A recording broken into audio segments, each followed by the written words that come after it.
तो आज हम इंटरमीडिएट के तीसरे पाठ मानव जनन, जो कि पहली इकाई है जनन तंत्र, जीवों में जनन, उसका तीसरा पाठ है मानव जनन के बारे में पढ़ेंगे। देखिए, हम लोग कहते आते हैं कि मनुष्य एक अमर प्राणी है,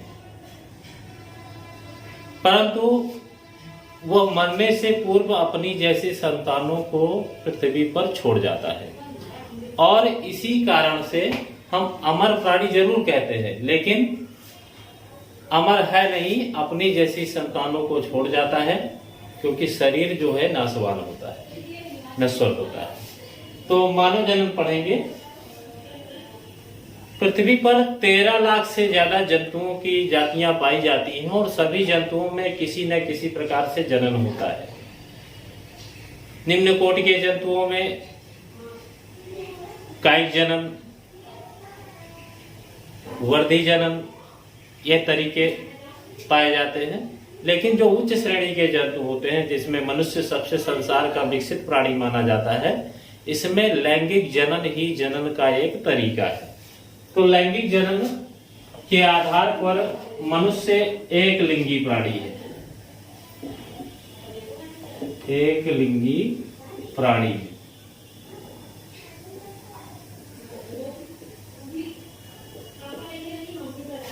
एक लिंगी प्राणी है और इसमें लैंगिक द्विरूपता यानी कि सेक्सुअल डायमॉर्फिज्म, लैंगिक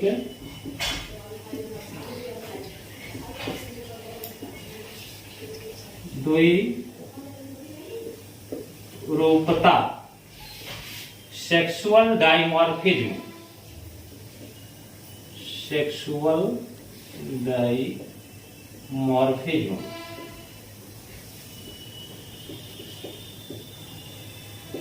सेक्सुअल डायमॉर्फिज्म का गुण पाया जाता है। यानी कि सेक्स के आधार पर, लैंगिक अंगों के आधार पर मनुष्य दो तरह होते हैं, जिसमें से एक सदस्य को हम कहते हैं पुरुष, और सेक्स मतलब पुरुष मैन,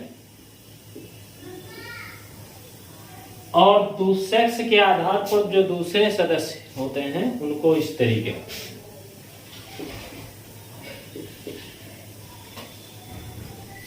फीमेल।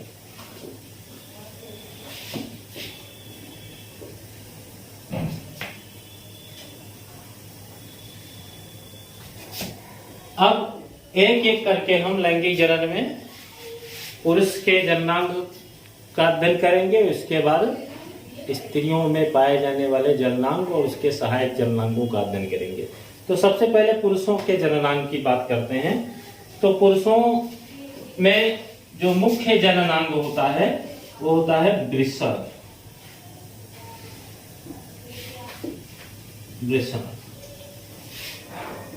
टेस्टिस। टेस्टिस पुरुषों में मुख्य जननांग होता है और इस जननांग के अतिरिक्त कुछ सहायक जननांग भी होते हैं इसके, जो पुरुषों में जनन क्रिया में सहायता करते हैं। तो कुल मिलाकर के पुरुषों के जननांग के कई भाग होते हैं। ये भाग हैं, पहला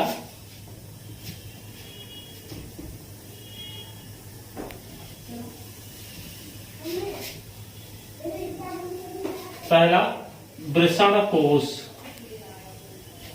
नंबर 1 वृषण कोश।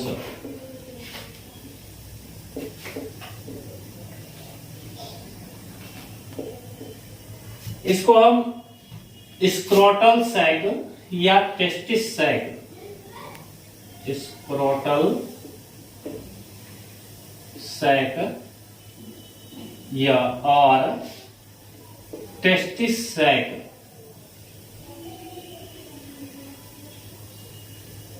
भी कहते हैं। दूसरा जननांग है वृषण।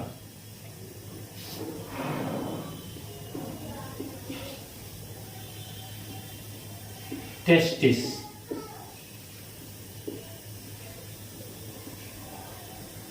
और नंबर 3 है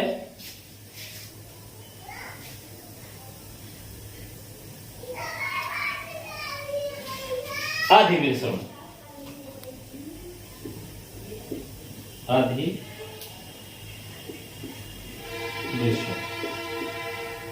एपिडाइडमिस।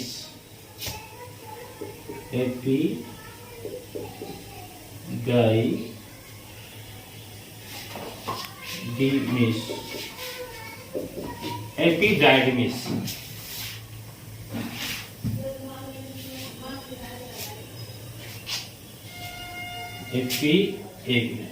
एपिडाइडिमिस, यस।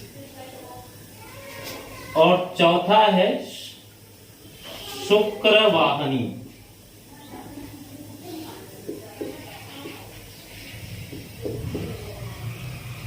शुक्रवाहिनी जिसका काम होता है शुक्राणुओं को ले जाने का कार्य करती है शुक्रवाहिनी। तो चौथा शुक्रवाहिनी है। शुक्रवाहिनी के बाद 5वां जननांग जो पुरुषों में पाया जाता है यह है मूत्र मार्ग।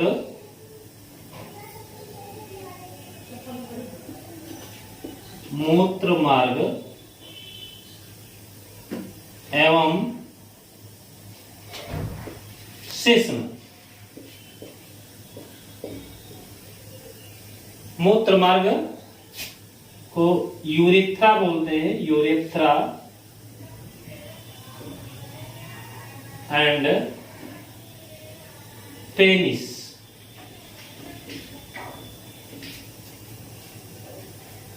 और छठा जननांग पुरुषों में जो सहायक जननांग होता है इसको कहते हैं सहायक जनन ग्रंथियां। सहायक जनन ग्रंथियां।